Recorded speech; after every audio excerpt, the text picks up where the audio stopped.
Hello, everybody, and welcome back to another episode of An Anatomy of the Arts. I'm your host, Ethan Neville, and today I am joined by an excellent singer-songwriter, Sam MacPherson. Sam, how are you? I'm doing well. Happy to be Good. here. Amazing. Now, typically on the show, everyone knows exactly what's going to come next, but let's go all the way to the very beginning. And I want to ask you when music started for you. When did it enter your life? It entered my life pretty young. I didn't start playing music till later in life, but my dad was a songwriter, not professionally, but wrote songs and did the whole "I'm going to be a rock star" thing. And he always likes to joke that the end of his "I'm going to be a rock star" journey was me, and which is funny. But so I grew up with him playing songs and writing. He's an amazing songwriter, writing songs around the house. I grew up going to his gigs and having his weird musician friends come over and jam in our basement. Classic. And it was always great. But I never thought, so I had a relationship to music, and I had a deeper relationship to music kind of through him because I saw his relationship to music, which was different than just, passive listening. So I had a different type of understanding and a different type of appreciation of different types of music and the way it made me feel pretty young. But I didn't start playing music until I was 19 or 20. Really? I didn't know that I could sing or play instruments or write songs or do any of those things until pretty much I got to college. So what was your plan? What was your plan before you did all that? I played college soccer. So I went to school in Fairfield University, or in Fairfield, Connecticut, Sacred Heart University. I played soccer, and I was a nursing major. So just a completely two alter ego. Things there. Yeah. And yeah, so it was completely different. I grew up lifeguarding on the beach in New Jersey, and I was an EMT and a first responder, and so I had like a medical background and an interest. And so I just was like, yeah, nursing is a hot career right now, and I could get a job, and I don't know, see what happens. And then this economy, that's needed. Yeah, absolutely. And I got to college and was like, well, not doing any of this. Really? You didn't enjoy it? It was fine. I met some of my favorite people still. A lot of really, really great friends that I still have. And the coursework was fine. I really, really do enjoy learning. I'm not sure that college is the medium for me, but I enjoy information. And so there was nothing about like the studies part of it that I didn't like. It was just, I could not see myself being a nurse. Yeah. And that was a hard thing to get around. I can imagine. I mean, 50 years is a long time to be doing something you don't want to do. So totally. So you said that you didn't know that you could sing. Is it like when you realized, is it like those videos you see where people record themselves and they're like, I captured the moment that I learned I could sing? Or was it, what happened? I wish it was like that. It was just like, I have some type of, I kind of understood that I had some type of tonal ability, but I was a pretty bad singer. I mean, if you listen, like I probably have recordings of me like first trying to sing and taking voice memos and all that, and it's just like horrific. It's not great, but somewhere in there, and for some reason, I had this blind sense of confidence that I would just get better at it if I kept doing it. And I've always told people that, especially people that are just starting out or just, kind of dancing with, maybe I want to be a singer-songwriter, maybe I want to be a songwriter, maybe I want to be a musician. I spent so much time in these little soundproof rooms at the college I was at where no one can hear you. And there is nothing better for someone who is learning how to sing or wants to sing than being in an environment where you're not afraid to sound bad. Because I think for me, at least, I would have been mortified if my neighbor in my apartment had heard me trying to sing for the first time. It just would have been, it would sound like a car accident, like in the room next door. And so I think it gave me like this ability to just kind of experiment. And singing is is somewhat of an inherent ability, but also there's a lot of muscular Yeah. anatomical parts of it. So it's like if you just work the muscle and you're not afraid to, and you can kind of like push the boundaries of the muscle. I think I got way better at singing because of that than I would have anywhere else. Were you taking lessons or were you just teaching yourself?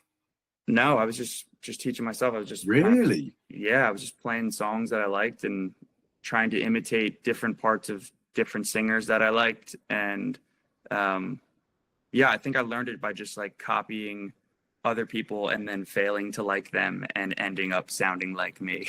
That's the way to do it. Were they? Yeah. Were they? Who were the singers that you were trying to? Who you were learning off of? I guess like, I mean, I remember being in Fairfield, Connecticut and finding John Mayer's in Where the Light Is, or Keep Me Where the Where the Light Is documentary.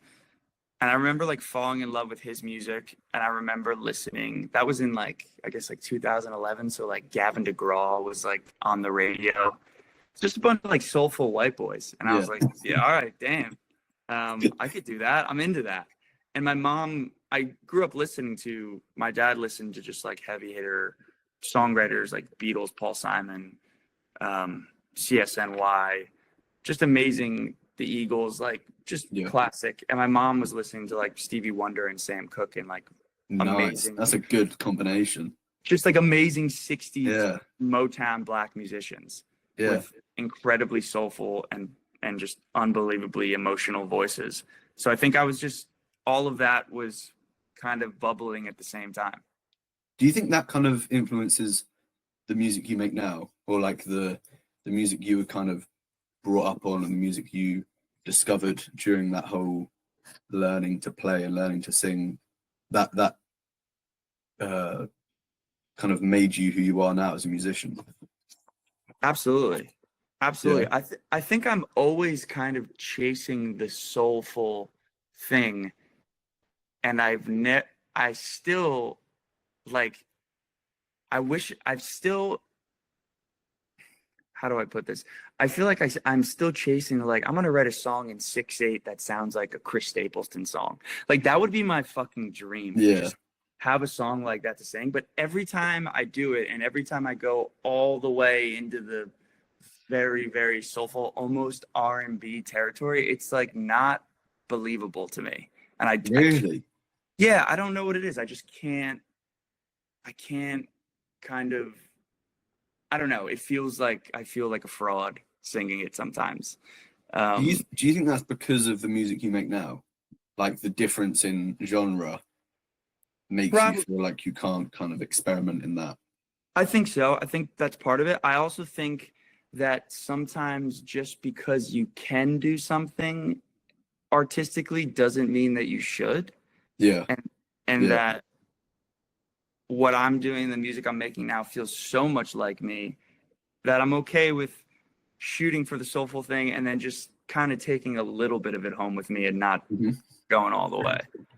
I think you do suit it. I mean, there was on your new album that we'll talk more in depth about in a minute. And actually, my favorite song of yours on that album was "I Don't Want to See You Try."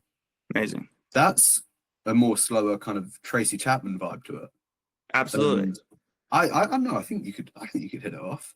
Do you think it's more of a confidence issue, like the whole putting it all out there with the Chris Stapleton vibe, or do you think it's just self-belief? I guess they're the same thing, aren't they? Yeah, I think it's a little bit of everything. I think because I'm so confident in the music I'm making now, I don't have the same kind of confidence in, let me just try a little bit of that, you know?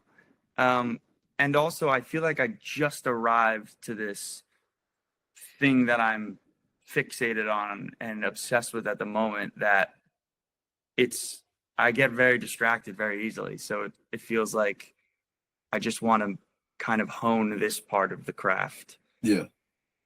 But yeah, I'm sure that has a part of it.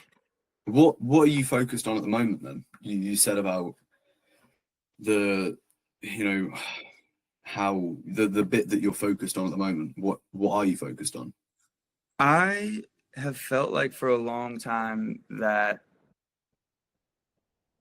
my generation, at least in America, there is not a Springsteen equivalent. And there's not like there's Bleachers and Jack Antonoff, and he's a different generation and kind of maybe like the next in line of the lineage of like the Springsteen. I think Sam Fender. Well, absolutely, but I think that's the one absolutely. here at least.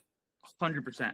And like Fender, which we could talk about, like I heard Asbury Park, New Jersey, the first time I ever heard Sam Fender, and I was like, no way that he's from the UK. And Jack Antonoff is another New Jersey guy, and the Bleachers thing is also like a very like Springsteen derivative thing. You could also make the argument that Zach Bryan is doing the Springsteen thing in America, but that's also like very country, and there's nothing straight Springsteen. I feel like there's a lot of artists that are doing what Springsteen did, but there's nothing. I don't know. To the listeners, this is going to sound crazy, but I feel like you know what I'm saying. Absolutely. There's no one that's doing the spring. You know what I'm saying? It's a commitment to the storytelling, and it's a commitment to a very New Jersey working class attitude. And that is like inherently what I have inside of me. So whether or not there is anybody else doing it, I feel like that's just what I'm supposed to do right now. And that's like the music that I feel most connected to and the most inspired by and the most kind of free to explore inside. I mean, if it's any consolation, I think it's the music that you're the best at.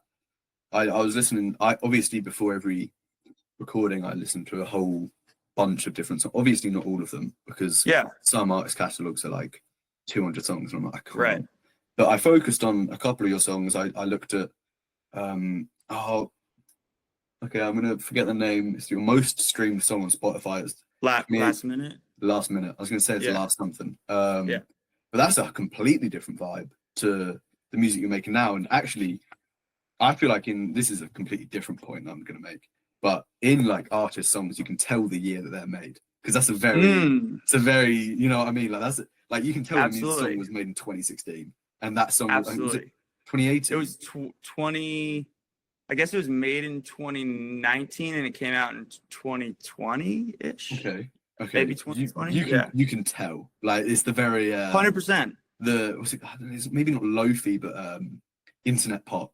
Maybe that's the adjective you use. But I was listening to that song, and I listened to a couple others, and your new album is what is whilst they have the streams, and I think it's like 40 million, which is insane. Yeah, crazy. This new album's insane as well, and thank you. It's incredible. American Dream. Oh my god, butchered that. American Dream Trajectory. It is your first full length album, isn't it? Yeah. I mean, I think you released an EP with 8 songs on, but obviously that's an EP. It's been 7 years, and how long have you been releasing music for? 7 years, no? Like officially like 2020, so like 5. Okay. 5 I put out like one single that's probably still on Spotify in like 2018, but like I would count like 2020 is like it's been 5 years in the making, right? Sharing your music. Why do you feel like now was the time to release it? Was it because, like we were talking about, you kind of found your sound, or what? Why now?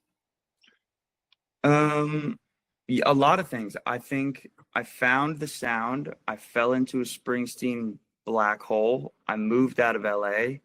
I kind of reconnected with New Jersey and my life there and my family there and my home there in a way that I hadn't before. And I think the classic New Jersey, East Coast of America trope is that you grow up wishing that you could be literally anywhere else, only to realize that nowhere else is really as good.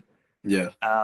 So I spent a while just trying to beat the the kind of, and there's nothing wrong with this, but where I'm from, there's people that grow up there, have kids there, die So, there. yeah. Their kids do the same. It's a generational type of, we're stuck here, or we just choose to be here, and this is Mhm. kind of the ceiling for our lives, and that's totally fine. But I was just so determined to not have that be a possibility for me that I think I was kind of running from home Yeah. and New Jersey and a lot of the feelings there. But yeah, I don't know. It was kind of just the music I was making before. I still love a lot of it. Hello, hello, hello, hello, hello, hello.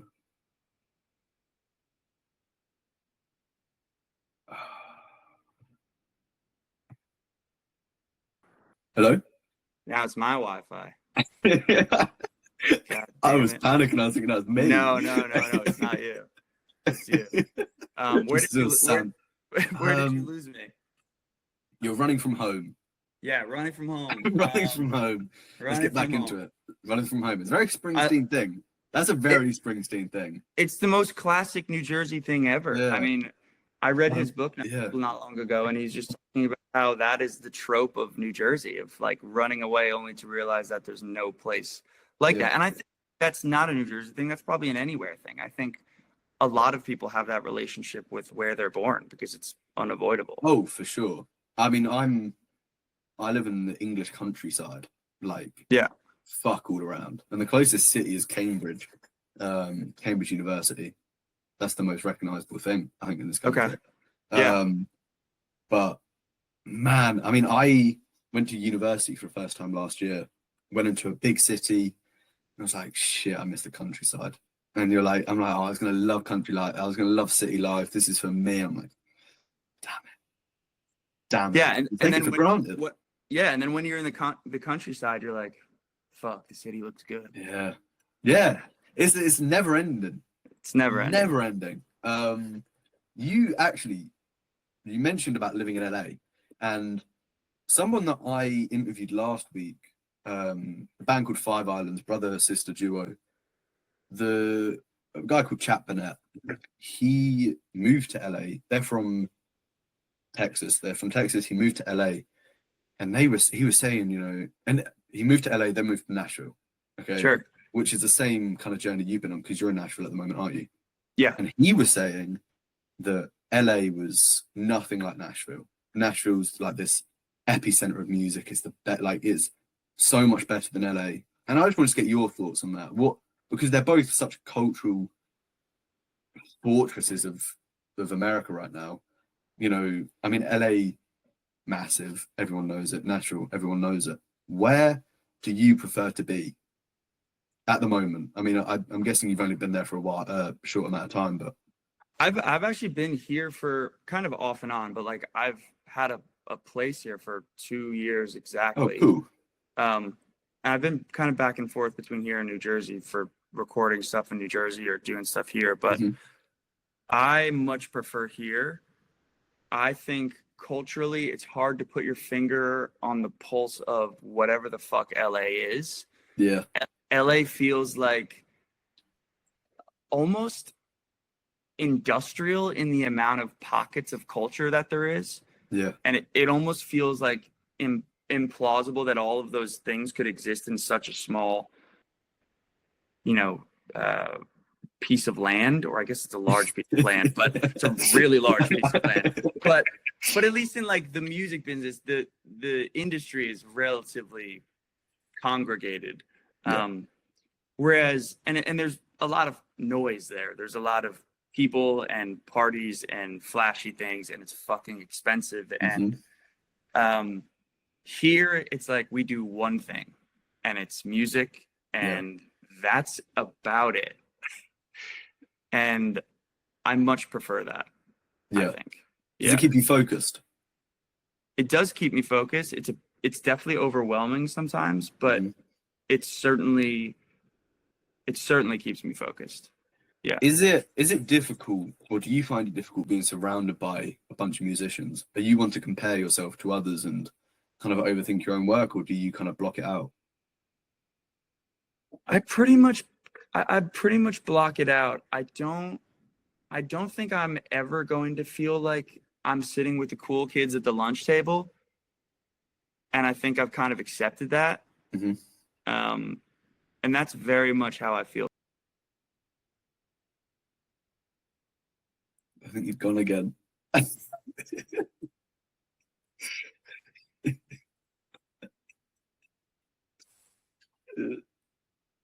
Hello. Sam MacPherson has left the metaphorical building.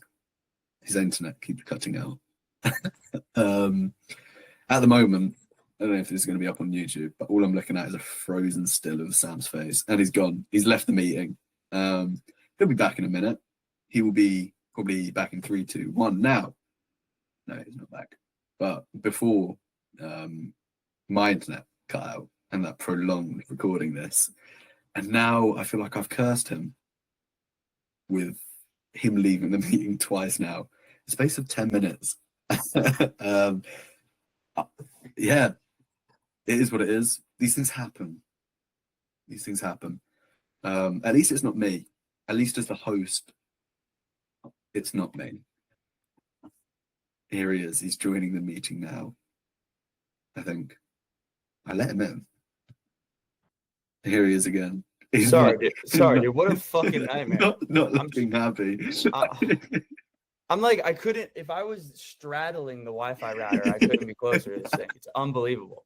I was just explaining to the viewers, I guess, that my internet was the one that went out. Now I feel like I've cursed you. You've cast a spell on me somehow. Yeah. Sorry. No, don't apologize. It's fine. Well, yeah. Anyway, fuck LA. Yes, exactly. Let's bring it back to Bruce Springsteen and yourself. Amen. And the album. You said you went on this journey. You kind of got fixated on Bruce. What song was it that did it for you? I'm guessing you must have grown up on him a lot, or at least been played on the radio. But what song did it brought you back to it?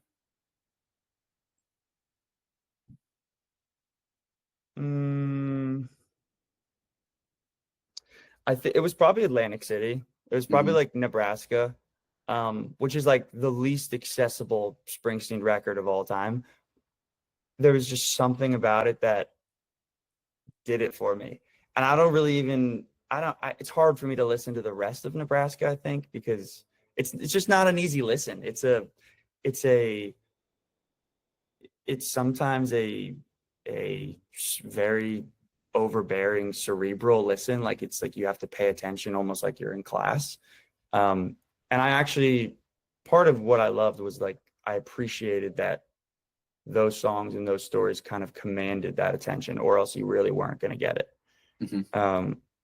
So that was probably the first one I like went deep into. And then obviously like the hits were just kind of playing in the background growing up. Like that was the soundtrack to where I'm from, and he's the guy, and he goes to the beach down the street from where I surf, and he's just very, very normal and integrated into New Jersey life. Like nobody bothers him, and it's just really, it's very, it's strange, but it also makes kind of complete sense.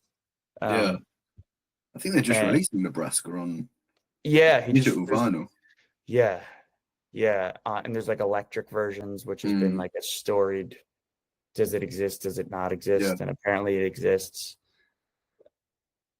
I don't know, the guy's crazy. The guy's it's wild. I'm excited to go see the film. I don't know, I feel like maybe it might be good.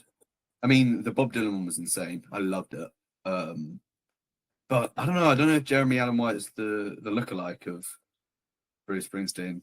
He's definitely not the lookalike. No. He definitely looks nothing like him. He wouldn't have been my first choice. No, he definitely looks nothing like him, but he's an incredible actor. So, and people seem to be excited about the movie, and like Springsteen himself seems to be stoked on it. So yeah. Okay. I'm sure it'll be great. I want to focus on you now. we'll bring it back to the album. Can you tell me the process of making American Dream Trajectory? Obviously, your first day, it's your debut. I don't want to say it's not really your debut, is it? You've been doing this for a while now, but it is your debut album. Yeah. What was it like? Can you talk me through it? Tell me the process of it. Well, it's a long story, and I was at a funeral in New Jersey, and I don't think I've actually told this story before, but I was at a funeral in New Jersey, and I was staring up at the ceiling as I do. And I'm not overly religious. I grew up Catholic. I grew up going to church. I got communion. And you know, my mom's family and my dad's family are both relatively religious. But they never like pressed it on us, and it was never like a mandatory. But so I'm at this funeral and I'm looking up at the ceiling, and I heard or felt in my brain the title August Always. Mhm. And I've never really had an experience like that. That was kind of like, well, that wasn't my own voice in my head. And so that kind of sent me on a spiral in terms of, I wrote, that was in August of 2024. Or 23 maybe. And 23. And so I wrote August Always. It was the first song I wrote for the whole thing.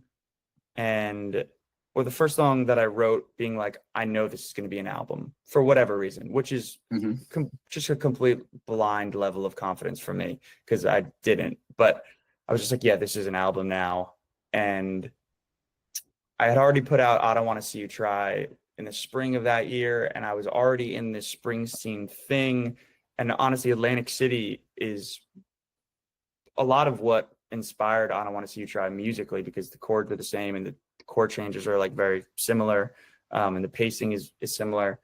But so I was already in this Springsteen hole. I had this weird God church thing happen at a funeral, and I wrote August Always, and the songs just like was just one after another. And I was writing.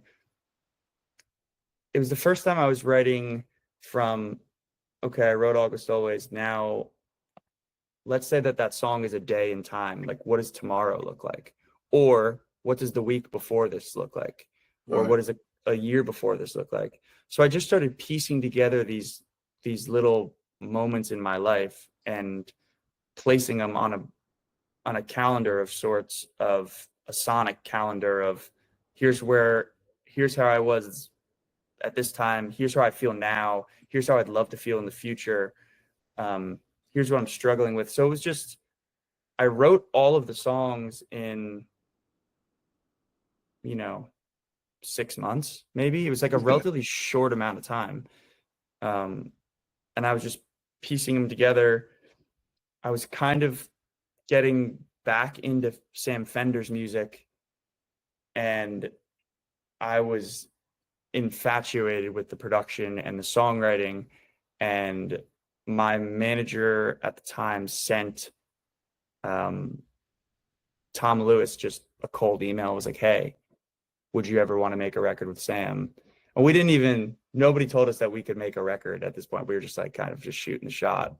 I was on a major label at that time.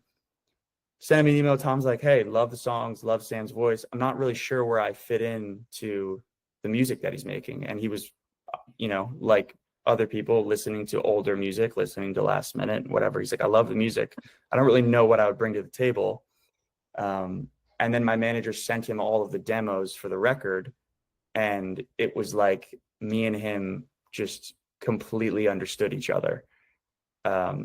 And we got on a Zoom, spent, a couple months just talking on Zoom, sending songs back and forth that we were just listening to and music that we liked. And I would send him demos and he would send me ideas.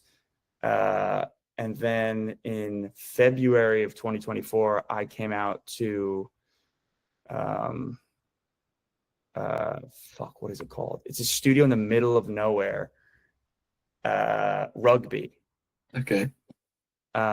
this studio called Otterhead Studios in Rugby. And Wait, you have a rugby in America?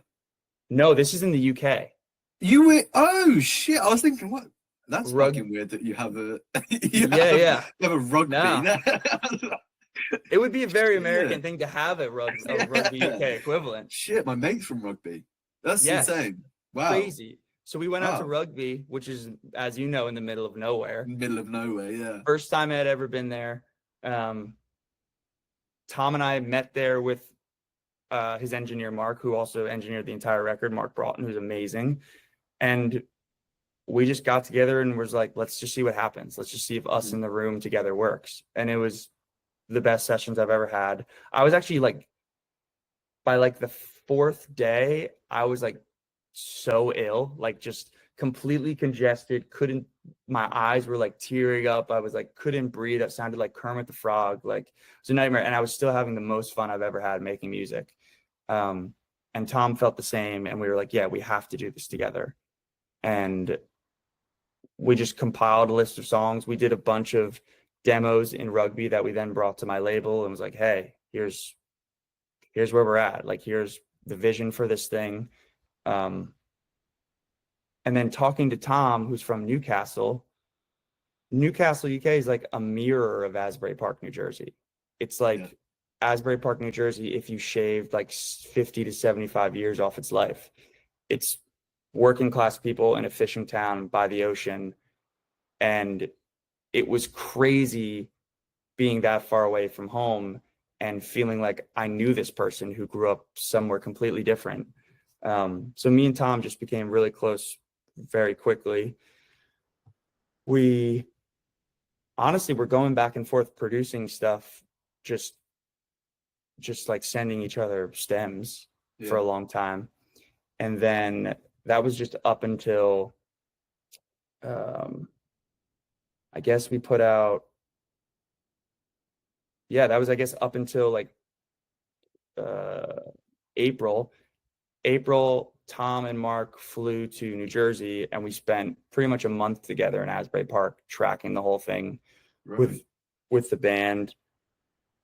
Brought Tom to Asbury Park, who has spent a long time talking about Springsteen with Fender. And I learned so much about Fender's journey and Tom's journey. And, you know, they kind of had already had their Springsteen holy shit moment like 7 years before I did. So it was cool then bringing him to Asbury Park of all places and being like, this is where I'm from. And this is the place from the songs you've heard and the songs you've listened to probably a million times over the last couple of years. And it was wild to experience Asbury Park through somebody else's eyes and kind of have a new appreciation for the cultural relevance of where I'm from and like the importance of it in rock music. And so it was just a full fucking circle moment. And it was there's so many things that just lined up perfectly, like Tom and I meeting at the right time, him coming to Asbury Park, our connection there. And it was the most fun I've ever had. And we spent a month in New Jersey, tracked everything. I brought the band there, and we just laid it the fuck down in about a month. And then Tom and I went back and did some cleaning up of stuff, and we're still sending stuff back and forth pretty much for a year, I guess.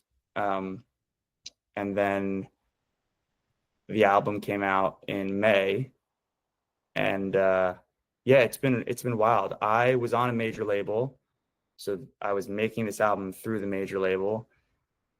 Then I put out August Always and a song called I'm Not From Anywhere Else in September. And pretty much the next day, everyone at my label got fired. Like, just completely eviscerated the label. Like, the label essentially did not exist besides two people. That legit just happened to the guest I just spoke to. Really? I spoke to a guest 2 days ago, and she said she was at a major label, and then she had promised the world. I don't know which one it was. It might have been the UK. Who was the artist? A girl called Joe Hill. She just played at Noah Khan's BST. Nice. Anyways, it might. She was like first major label. Then all of a sudden, everyone gets fired. and then she was stuck in limbo. They wouldn't let her release any songs, and she kind of just had to leave and go independent. That's crazy that that's happened to you as well. Crazy. And because Tom and I were taking so long, thank God, to make the record, Yeah. I put out the 2 songs. Everybody at the label got fired.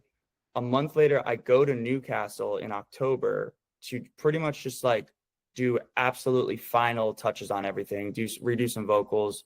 We were going to record drums on some shit. My brother was playing on some other stuff. So me and my brother went over there and spent 2 weeks with Tom. While I was in Newcastle, I got a call that they were like, hey, Elektra doesn't even exist anymore. Like, your label doesn't exist. So they got bought by a bigger company, by Atlantic. So essentially you're an independent artist. And this is while like we haven't even finished technically making the album yet, which is wild. Luckily, in a beautiful way, I'm so grateful it took that long to make the record, because I got all the rights to the songs back, which is incredible and like really rare.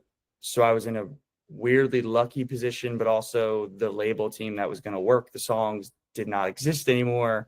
But yeah, it was a fucking journey. And then all of that happened in the winter, and the record didn't come out until May. So it was just a lot of, we spent like 6 months with a very small group of people thinking about music videos and visions and touring and all these things. And then like suddenly all those people don't even have a job. Yeah. And I kind of had to take like 6 or 7 months to refigure everything out and figure out how to execute a lot of things. So yeah, it's been quite a journey. Yeah, because May was when we first spoke. That's insane. Yeah, I'll have to ask Jo what label she was part of. It might have been the same one. It could have, it could have been something that like would have been insane. Atlantic related, a lot to unpack there. I'll Sure. take it all the way back to the beginning, but you did say that you kind of wrote these songs in like a timeline sort of way, moments of your life. Did you ever intend for the album, or for an album to be like that, or when you released it, do you want people to listen to it in order? Have you ordered it for people to listen to as like a journey of your life? Or I haven't ordered it like exactly chronologically linear. I ordered it more in terms of a flow of up, down, left, right. Okay, there's 2 down songs, now there's 2 up songs, I kind of ordered it how like a live show in my mind would operate. Okay. And like the middle slows down and then picks back up, and then you end with a bang. So that's like in my mind how I ordered it. There's a lot of connections between the stories, and there's a lot of interlocking parts there, but I didn't feel like I needed to like spell it out. Yeah. And with Tom coming on board, do you feel like the songs were still yours, or did you feel like bringing Tom on board, it became more of a dual story, or a story that you definitely had a lot of help in doing? I don't know if you know what I'm trying to say there, but did the songs that you originally made, the demos, did it still like it was a part of you? Like the songs were still a part of you? Absolutely. I honestly, like, Tom and I had a lot of conversations about that, and we both kind of agreed that the best producers get the artists to be the most like themselves. Of course, yeah. And the best producers, when you're listening to a song, are really good at hiding the wiring behind the engineering. So they're not like, hey, this is a Sam Mac song, but also I just need you to know that I produced it. And I need there to be, some producers are more subtle. Some producers are like, well, they might as well just like put a fucking SoundCloud beat tag on that. Like it's almost like, and that takes away from an artist's vision, I think, a lot of the time. So me and Tom were really on the same page of, it just has to sound the most like me that I've ever sounded. And there's no other way around that than to just like face yourself and make sure that you're being honest and intentional in every part of it. And this is obviously an assortment of questions, because I want to get and clarity on some things, and you know, it's a brilliant story. But you said that it was 6 months or something, but for all the songs to be written. With your songwriting process, what is that for you? Do you sit down, lock yourself in a room, don't come out until it's dinner time? Are you a Bon Iver, you go to a cabin in the woods and write out a whole album in, well, I guess not a week, but 6 months? Yeah. You know, what is it for you? How do you stay focused and sit down and write that? I would probably be so much more efficient if I found a way to kind of bottle my process and make it something where I can walk into a room and turn on the light switch and the process begins. Yeah. Unfortunately and fortunately, and maybe it's like a self-destructive thing, but I love just doing something completely different every time and staying inspired by doing something completely different every time. And I really am a big believer in, at least for me, what I found works is that different input gets different output. And I'm capable of writing the same okay or good song 10 different ways, but like I feel like great songs require some level of magic that I don't think can be engineered sometimes. And that's a lot of that is just putting yourself in a position where you can just make a mess and stumble around and leave the room and come back to it and not put pressure on finishing it right there. As magic and as wonderful as it is to walk into a room and spend 6 minutes and write a whole song and leave with something that didn't exist in the world prior. There's also times like last week, I spent 4 days writing a song and I wrote like 3 lines a day and I just came back to it and it was worth it. And I think the song was awesome. And so I try and mix it up just to keep myself inspired and to keep it fun and to not get so this is my job, I need to produce. Yeah. And with the songs kind of being your story and obviously pickpockets of your life, did you feel like it was kind of like a trip down memory lane? Did you feel like it was a revisiting old ghosts and trying to figure out how to make them into a song? Absolutely. I think there was a lot of it that was revisiting. I think there was some of it that was projecting my fears of the future into the present. But yeah, a lot of it was just me reconciling with how did I get here and why am I the way that I am? Yeah. Okay. Amazing. I'm gonna go right on to song specifics now, because obviously we both know, well, you might not know, but the album is packed with amazing songs. And one of my favorites is Run Baby Run, mainly because of its really catchy verse or chorus. It's got a really, really catchy chorus. Do you remember the story behind that or the makings of it? Obviously, you and Tom were back and forth, but what was the story behind you actually writing that song? So I tell a different story on stage, which I'll Okay. pull back the curtain a bit, but Okay. we'll go under the hood here, as we like to say in America. Here we go. Very automotive reference, but a good friend of mine had his identity stolen, and essentially that entire story is completely factual and real. It just didn't happen to me. Right. That's not the story I tell on stage in front of an audience every day. What's the story you tell on stage? Pretend I'm the audience right now. But here's the part where it kind of comes back to me is that I say on stage, I got my identity stolen by a guy that was running from the police and committing crimes under my name. And the funny part, well, I say we all go through seasons of life where, you know, you have waxing and waning levels of confidence and ego of where you're like, well, actually this week I kind of feel like the shit. I actually feel like I might be the best. And there's weeks where you're like, what am I doing on earth? What is it? Am am I completely lost in the ether of human existence? And those two extremes are so taxing on a person. But Mhm. I was in the period of life where I was like, I'm not that great. I I don't really know what I'm bringing to the table. And so the story that I tell is the funny part about getting your identity stolen when you don't really like yourself is it's kind of like, great, Yeah. take it. Please take my identity. There's a weird sadness and a hilarious perspective of someone stealing your identity, but you not liking yourself anyway, and being so self-deprecating that you actually might believe that somebody else could be you better than you are you. Yeah.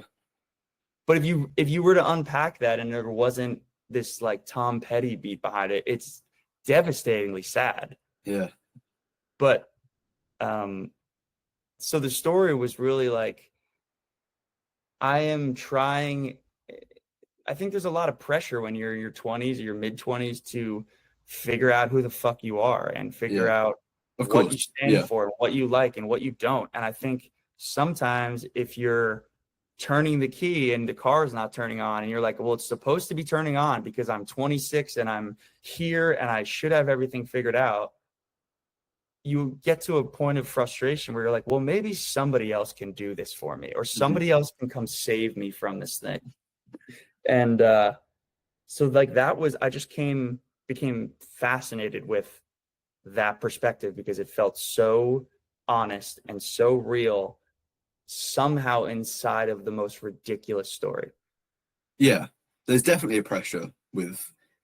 I mean, I think the 20s are a fucking nightmare. I'm only 19, but yeah, I'm not looking forward to it. Crazy. October when I'm 20, I'm gonna be See, a but then you shell talk of to my people, former you self. talk to people like you who are 19, you're like, this guy's sorted. He's gonna be fucking great. You know? You're like, what am I? I got fucking wires hanging from the ceiling in the background. It looks like the Oh, inside, it looks like the stop it. looks like the inside of a transformer in here. Um, but Yeah, yeah, everyone gets in that kind of like looking left and looking right and seeing who's in the lane next to you, and they're like, "Hey, I'm just 19 and I'm great." And you're like, "What? What have I been doing for 10 years?" But really, the older you get, you realize that those are seasons and yeah, those come and go. And yeah, you could feel like that and not like that again in the same week. yeah. Comparison is the thief of joy for me at the moment. And I Yeah. think, I don't know, I think it's maybe when you start to do the right thing and start to find your spark, I feel like you compare yourself more. I mean, this year's been crazy for me. I blew up kind of at the beginning of the year. I'm at like 100 million views on TikTok now. And I'm like, what the fuck do I do now? You know? But has this always been an interest of yours? It must have been.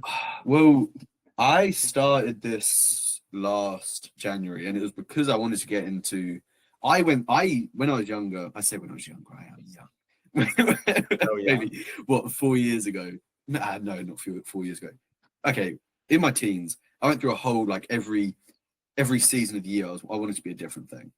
I went through a season where I wanted to be an NFL player. I wanted to be in the NFL. Let's go. Watching all the edits, and I was like, "Fuck, that's me." Fuck yeah. You're like, well, actually, I do see myself on that field. I do see myself in that field, and I was like, I want to just try out, so I want to do all these things, and then obviously I had multiple different epiphanies of what I wanted to do when I was older, and it was last year. I wanted to become a musician. I play guitar. Wanted to do music or acting or something in the arts. And I have no fucking clue how to get there. And everyone that I kind of searched up, I was like, how do you do this? Or trying to get reassurance that it wasn't too late. Because this is when I was like 18, 17. Everyone was like, oh, I started when I was 10. I was like, fuck off. And I was like, yeah, brilliant. Kind of missed my point. So I started this because I wanted to kind of pull back the curtain and know the stories behind people that I looked up to. I mean, artists like yourself, artists like Steinzer, who I spoke to, who I'd been listening for a while. I started with Sam Birchfield, an amazing artist. And I quickly realized that people don't start at 10 years old. And I was like, it's kind of like been a fresh breath air, because every like you said, you only started singing when you were 20. I mean, I probably hadn't even touched a guitar when I was your age. Like, really? Yeah. So like that's wild. And I realized that if I kind of had to do it through a professional setting to find this out, because I couldn't just like, Sam, do you want to come and speak to me for an hour and Sure. just like speak to you? But yeah, you needed like a medium. You needed a medium, and I thought maybe if this could help other people, if other people could find some joy or some solace, is that a word? Solace. Yeah, is you're a right. word. Yep. Yeah, find some solace in it, and then made a TikTok about Bob Dylan, the Bob Dylan film in last December. My like everything online has been insane. That jumped to like a 1.3 million view videoed, and before that I was releasing guitar covers and they were barely hitting like 800 views, and I was like, what the fuck is going on? And then I was like, okay, I got to follow this up. So I made a video about obviously engagement bait. These weren't like the most profound videos that like I knew what I was doing. Yeah, they're gonna nominate you for a Nobel. yeah. And I did a video about Fleetwood Mac needing a biopic. And then I made the mistake of comparing an artist to Bob Dylan. And fucking hell, the comments on that video were unpleasant. All the keyboard warriors just like woke up. Like, I got called a paedophile. Oh my god! In that comment section, and one of the comments was like, "You're a paedophile and you drive a truck." So, okay, you're like, right. Are those correlated? What the fuck? But like you said, all publicity is good publicity. Amen, brother. And yeah, just been on an upward trajectory. And now I've kind of realized that I don't want to just sit nodding on screen with some song lyric that I didn't make. Or I mean, I do that. It is great, but I couldn't do it for 3 years. I was getting paid to do it, or I get paid to do it, and I can't do it. And this, coming back to this, I love speaking with artists like yourself. And hearing the stories and kind of commentating on it, and kind of changed my style towards talking about things more, because I feel like you should be talking about things more, and these stories are definitely needing to be told, and especially artists that might be overlooked. Like I don't want to. I could happily speak to Olivia Dean, Sam Fender, the people that are absolutely crushing it right now, that have just come out of nowhere, but artists like yourself, folk artists that are telling stories, have some of the greatest stories that I've heard, and they're so true and authentic as well. Like when you spoke for 5 minutes about the process of your album, it was a joy to listen to. So yeah, that's where I'm at. That's my life story. That's beautiful. Make that into an album. It's always inspiring, like when the intersection of, but that's what I mean. Like that's what I'm talking about when I was saying so much of creating is like stumbling around and making a mess of things and being like, well, actually that one corner of the mess looks really good, and I could make I could make this whole room like that one corner. Yeah. Yeah, that's beautiful. For sure. I love that. I'm happy for you. It seems like something that you're right. Like you can be artful about this. This is an art form. Yeah. Thank you. Yeah, it's been crazy. Anyways, back to the Sam MacPherson episode. I mean, obviously, Run Baby Run is one of my favorites, but my favorite, and I mentioned it briefly earlier, is I Don't Want to See You Try. Mm-hmm. Oh, it's so good. It's so good. It's such a great song. And why in the midst of this really new, fast-paced rock album did you kind of change the tone? Turn. I mean, obviously, you did say it was released prior, but why? I mean, you don't have to include it. So what? Why? Just why? Why? Why? Why? Tell us now. I think that song cracked open the level of vulnerability that I was willing to then hold myself to, which I hadn't before. And so in terms of depth and in terms of honesty, sonics aside, it can punch with any of the other songs in terms of just, hey, here's what happened and here's how I feel about it. So it feels cohesive in that way. Is it sonically different? Yeah. Mhm. But the whole idea wasn't to make 12 songs that sound the same. It was just kind of to make 12 songs that came from the same place. Yeah. Yeah. Amazing. Yeah. Yeah, because it is different, but it's still you. And I think that is what makes music. And if it all sounded the same, then there's no point to it. Absolutely. You know? Okay, bit left field. But what do you enjoy? What do you enjoy about music? What kind of songs do you enjoy making? What is it about music that you love? That's a real left field question. It's beautiful. I love it. It's great. Think of a way to blend that one in. No, it's great. Just a straight sucker punch. Straight sucker punch, uppercut. Your internet's about to go out as well. Yeah, I'm gonna open my heart here right as my Wi-Fi jumps out of the window. I enjoy different. It depends on the day. Sometimes it's an escape. Sometimes it's a joy. Sometimes it's less of a joy. Sometimes it's just I'm fascinated by, and I don't mean this in any type of. I mean this with no ego. Mm-hmm. I'm fascinated by my ability to just do it anyway. Mm-hmm. Because for the majority of my life, the vast majority of my life, I didn't know that was possible. So like I still have the childlike discovery and joy of discovery in learning something on guitar or writing a different kind of song or writing a different kind of lyric or singing a different kind of melody. And I'm not sure that goes away for anyone, but it just still feels so new to me some days. Not always, but some days I feel completely